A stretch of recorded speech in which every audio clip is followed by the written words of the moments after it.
Bonjour à tous et bienvenue dans ce webinaire proposé par Normandie Santé.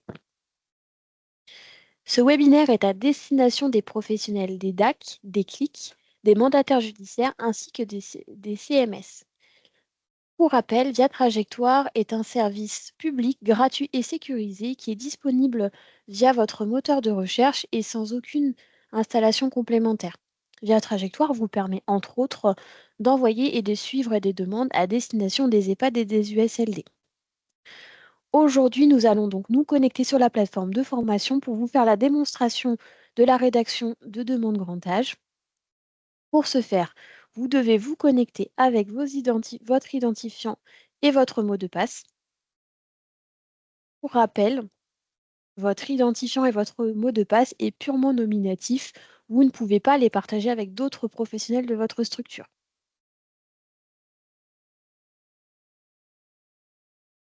Ici, nous utilisons donc un identifiant et un mot de passe fictif pour la plateforme de formation. Une fois connecté sur Via Trajectoire, il convient de cliquer dans Grand âge et créer un dossier afin d'initier une demande. Dans un premier temps, nous vous demandons l'identité de la personne concernée.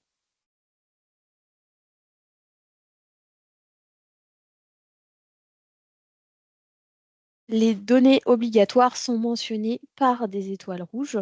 Néanmoins, plus vous pouvez compléter d'informations, plus la demande sera complète et ainsi facile à traiter pour la structure qui la recevra.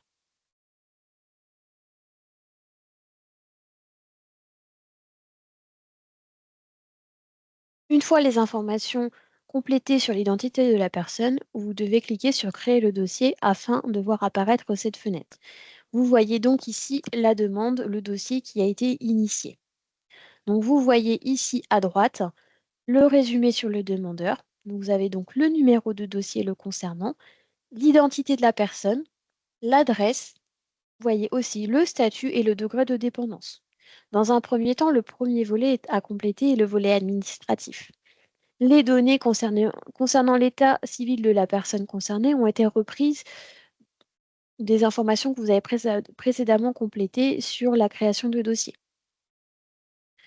Ici, par souci de rapidité, nous ne compléterons pas l'entièreté du dossier, mais uniquement les données qui sont obligatoires.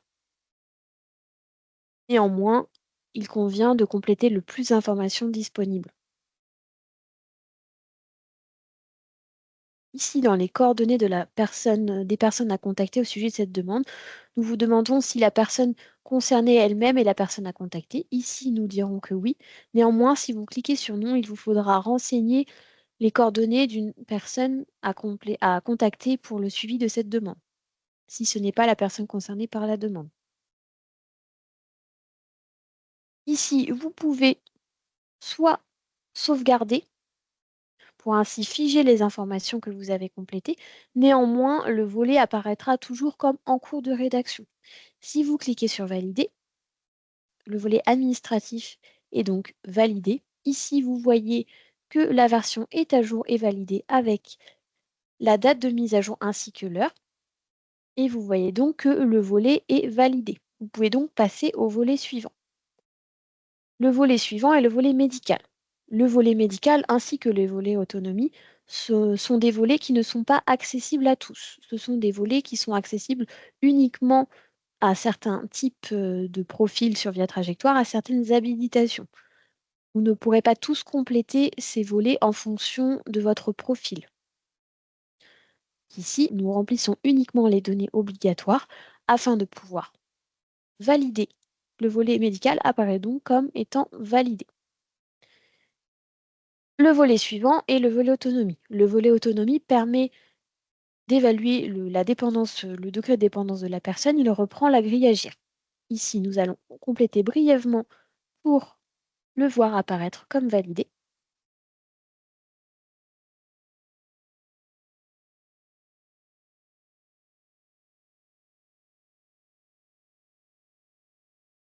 Cochons non pour aller plus vite. Ici, nous validons. Le volet autonomie est donc dès à présent mentionné comme validé. En l'état actuel, le dossier a été complété et le dossier est donc prêts à être envoyés aux différentes structures que vous allez pouvoir rechercher et sélectionner, ce que nous allons voir par la suite. Néanmoins, ici, vous pouvez aussi ajouter des pièces jointes dans le contenu du dossier. Donc ici, vous avez la possibilité d'ajouter des pièces jointes non médicales ou des pièces jointes médicales. Tout comme le volet médical et le volet autonomie, l'ajout de pièces jointes médicales n'est pas possible pour tous les professionnels. En fonction de vos habilitations et de votre profil, vous aurez ou non accès à l'ajout de pièces jointes médicales. Vous voyez ici dans la partie demandeur que le degré de dépendance apparaît suite à la complétude du volet autonomie. Toujours avec cette notion de date de mise à jour qui apparaît juste là. Dans la partie suivante, à la suite du contenu du dossier, vous retrouvez le suivi du dossier. C'est dans cette partie-là que vous allez pouvoir renseigner le médecin traitant, rechercher les établissements et envoyer les demandes et aussi suivre l'historique des actions. Donc, dans un premier temps, nous allons commencer par la sélection du médecin traitant. Vous avez la possibilité de renseigner le médecin traitant pour que le médecin traitant puisse recevoir la demande et la compléter. Une fois le médecin recherché et le médecin trouvé, il faut donc cliquer sur sélectionner. Une fois que vous avez cliqué sur sélectionner, le médecin traitant a bien été ajouté au dossier. Le médecin traitant de son côté recevra ce dossier sur son tableau de bord et pourra donc procéder à la complétude du volet médical. À savoir que pour toute complétude de volet médical, vous devez au préalable, quand bien même cette demande a été envoyée sur Via Trajectoire, prendre contact avec le médecin pour convenir d'un rendez-vous afin de procéder à cette complétude. Toute complétude de volet médical et autonomie se fait lors d'un rendez-vous avec le professionnel de santé. Nous allons donc pouvoir ici, par la suite, rechercher les établissements. Donc ici, en cliquant sur Rechercher des établissements, vous pouvez renseigner le nom d'un EHPAD si vous avez déjà un nom en tête, ou bien, par exemple, ici, nous allons juste taper EHPAD démo, conserver le code postal, élargir un petit peu la distance autour de cette zone. Vous pouvez sélectionner le type d'établissement ou de prise en charge. Donc ici, nous pouvons cliquer sur permanent, par exemple. Vous pouvez sélectionner plusieurs types de prise en charge. Rechercher l'établissement en fonction du tarif, juste là, et cliquer sur Rechercher. Donc ici, avec ces critères-là, nous avons trouvé ces deux établissements-là. C'est pas parce que vous avez les sélectionnés que les établissements ont reçu la demande. Vous avez fait une première sélection, mais il va falloir aller dans Résultats de la recherche, Retour au suivi des demandes, et ainsi pouvoir, dans Action, envoyer ou supprimer chaque demande. Donc ici, nous allons envoyer. On va vous demander le type d'hébergement.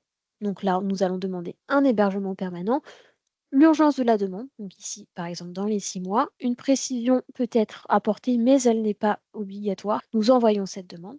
À savoir aussi que en cliquant sur Détails, pour chaque demande, vous pouvez voir les historiques des actions. Donc ici, nous avons bien sélectionné cet établissement à cette date et à cette heure. Nous avons aussi le nom du compte Via Trajectoire qui a effectué ces actions. Donc quand je vous disais qu'un compte est nominatif, un compte est nominatif notamment parce que toutes les actions sont tracées. Donc il doit être possible de savoir qui a effectué quelle action à quel moment sur un dossier, dans un souci de traçabilité et de sécurité des échanges. Les critères qui nous ont permis de retrouver cet établissement-là. Hops. Et ici, pour le deuxième, nous allons aussi envoyer la demande ou la supprimer au besoin. Nous envoyons donc cette demande permanent. L'urgence de la demande a déjà été sélectionnée sur l'établissement précédent, donc nous ne pourrons pas le modifier ici. Néanmoins, ici, quand vous avez effectué ces actions, vous retrouvez à côté de hébergement permanent dans les 6 mois, le bouton modifier l'urgence. Et là, vous pouvez venir modifier cette urgence-là. Donc, rendre cette demande plus immédiate ou au contraire, éloigner l'échéance. Donc, dans historique des actions, vous allez retrouver l'historique des actions faites sur le dossier. Donc, par exemple, ici, la sélection d'un établissement, la date et l'heure à laquelle cette action a été effectuée, ainsi que la personne, le compte qui est responsable de cette action-là, juste là. Donc, À gauche, dans historique des actions, vous voyez les actions demandeurs et accompagnants. Et à droite, vous verrez les réponses des établissements une fois que les établissements auront répondu à ces demandes. Toujours dans le dossier de la personne, vous allez retrouver ce qu'on appelle le bloc-notes. Donc ici, il est possible de laisser des notes, notes qui ne seront visibles qu'en interne de votre structure. Ces notes ne seront pas lisibles en dehors des professionnels qui sont habilités au sein de votre établissement. Nous allons enregistrer. Dans Action sur le dossier juste là, vous avez plusieurs options qui s'offrent à vous. Donc, vous pouvez donner accès à l'usager. Donc, vous avez bien initié, créé, complété cette demande pour l'usager, mais vous pouvez par la suite lui redonner la main. Donc, en cliquant Donner accès à l'usager, pardon, l'usager pourra se connecter ou bien son aidant. Donc, pour ça, il faut renseigner soit l'adresse mail de l'usager, soit l'adresse mail de son aidant. En renseignant une adresse mail, la personne recevra un mail et pourra via ce mail aller se connecter et définir un mot de passe pour pouvoir suivre son dossier. Vous avez aussi la possibilité de transférer la responsabilité du dossier. Donc, cela intervient par exemple si vous êtes un clic, vous suivez un dossier et que ce dossier ne doit plus être suivi par votre établissement et par vous, mais par une autre structure. Donc, dans ce cas-là, vous pouvez cliquer sur Transférer la responsabilité du dossier, sélectionner le domaine. On va retransférer par exemple dans un établissement médico-social. Nous allons renseigner dans un premier temps la région, juste là, Normandie, Manche par exemple. Et là, on va vous demander l'établissement à qui vous voulez donner la responsabilité de ce dossier. Donc là, par exemple, CMS, l'unité concernée. On vous demande la situation actuelle de la personne, donc là, au domicile. Et là, si vous cliquez sur Transférer, le dossier que nous venons de créer, qui est sur notre tableau de bord, va disparaître de notre tableau de bord pour aller sur le tableau de bord de la structure qui en prend la responsabilité dorénavant. Dans Action sur le dossier toujours, nous avons la possibilité de changer la situation de l'usager. Donc ici, indiquer si l'usager est maintenant au domicile, chez un enfant, chez un proche par exemple, s'il est dans un EHPAD. Et on vous demande aussi si vous gardez la responsabilité de ce dossier. Ici, nous avons annulé le dossier. Donc, vous pouvez annuler votre dossier s'il y a une erreur, par exemple, si la demande n'est plus appropriée, si le demandeur est décédé. Donc, à toute annulation de dossier, on va vous demander un motif d'annulation qui devra être sélectionné parmi ceux que vous voyez à l'écran. Une dernière option qui ne sera pas accessible à tous, toujours en fonction de votre profil. Dans certains cas, vous avez la possibilité de créer un dossier sanitaire à partir de ce dossier grand âge. Donc les données, certaines données du moins, qui ont été complétées sur Via Trajectoire sur la partie grand âge pourront être reprises sur un dossier sanitaire. Donc en l'état actuel des choses, le dossier a bien été créé, le dossier est complet, les deux demandes ont été envoyées dans des EHPAD et le médecin traitant a reçu le dossier sur son tableau de bord. Mais il faudra, comme je le disais, prendre contact avec lui pour avoir un rendez-vous avec ce dernier, rendez-vous médical, au cours duquel le médecin pourra venir compléter ces parties-là, donc médicale et autonomie. Nous allons revenir au tableau de bord, juste là. Une autre petite chose, donc là, nous avons initié un dossier. Il est possible dans certains cas qu'une famille, un usager vienne vous voir pour reprendre la main sur un dossier déjà créé. Dans ce cas-là, il ne faut pas cliquer sur Créer un dossier, mais sur Grand âge, Récupérer un dossier à la demande de l'usager. Il est nécessaire qu'on vous fournisse le numéro de dossier ainsi que la date de naissance de la personne. Donc, avec le numéro de dossier et la date de naissance, vous allez rechercher, vous allez trouver le dossier. Si aucune structure ne suit n'a la responsabilité de ce dossier, vous allez pouvoir récupérer ce dossier via une fonction qui s'appelle le bris de glace et récupérer le suivi. Ce dossier apparaîtra donc sur votre tableau de bord que je vais vous montrer à l'instant. Donc, dans Grand Âge, vous allez avoir Mes dossiers. Donc, dans Mes dossiers, vous allez retrouver le tableau de bord de votre établissement, tableau de bord sur lequel vous allez retrouver les dossiers que vous suivez, notamment. Donc là, par exemple, vous allez voir plusieurs onglets sur votre tableau de bord. Donc, le premier dossier en cours. Donc là, c'est trié notamment en fonction du numéro de dossier. Vous voyez le statut et l'urgence de la demande, l'identité, notamment le GIR. Une chose importante aussi qui va être intéressante à voir sur le tableau de bord, c'est le remplissage. Donc là, vous voyez les trois volets administratifs, médical et autonomie, pardon. Donc ces volets ici, alors là, le dossier que nous venons de compléter juste là, nous voyons bien que les trois volets apparaissent en vert. Donc les trois volets ont été validés, le dossier est donc complet et donc prêt à être envoyé et a donc déjà été aussi envoyé.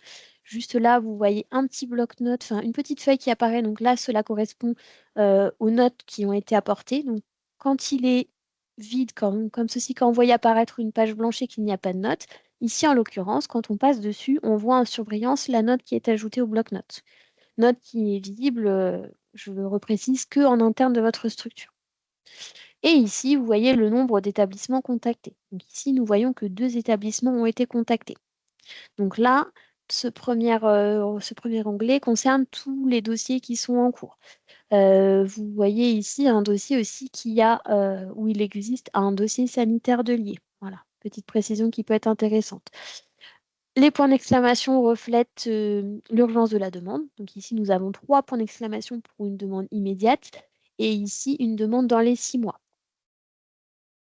Vous voyez différents pictogrammes qui apparaissent au niveau du statut. Donc ici, vous avez la possibilité aussi de filtrer votre tableau de bord en fonction du statut. Donc là, tout a été sélectionné. Il suffit de cliquer pour désélectionner ou bien sélectionner. Donc nous pouvons filtrer notre recherche sur le tableau de bord en fonction du statut. Donc là, si nous filtrons sur non envoyé, nous allons voir tous les dossiers qui ont été initiés mais où aucune demande n'a été envoyée. Donc par exemple, nous voyons là que ces dossiers-là, les 3 volets médicaux, administratifs, médicaux et autonomie sont en rouge. Ce sont des volets qui sont en cours de rédaction. Le dossier n'est donc pas exploitable en l'état actuel. Il faut le compléter avant de pouvoir faire des demandes à destination des EHPAD. Là, nous allons retrouver les admissions proposées. Donc, les établissements pour ces demandes, on fait des retours. On fait un retour de proposition. Donc, on va se rendre sur une demande. Voilà. Pareil. Et là, nous nous retrouvons dans Recherche d'établissement. Nous retrouvons ici une admission qui est proposée pour le 18/11/2024. Ici, dans Action, il est possible d'accepter cette demande, de la refuser, de l'annuler ou de demander un autre type d'établissement. Et le dernier statut, c'est le statut admission proposée. Donc ici, par exemple, juste là, nous avons une demande où un établissement a proposé, a accepté une admission. Voilà. Donc ici, nous allons sur le dossier et nous voyons bien que l'admission est acceptée le 24/02/2025. Donc voilà, nous étions dans la partie dossier en cours.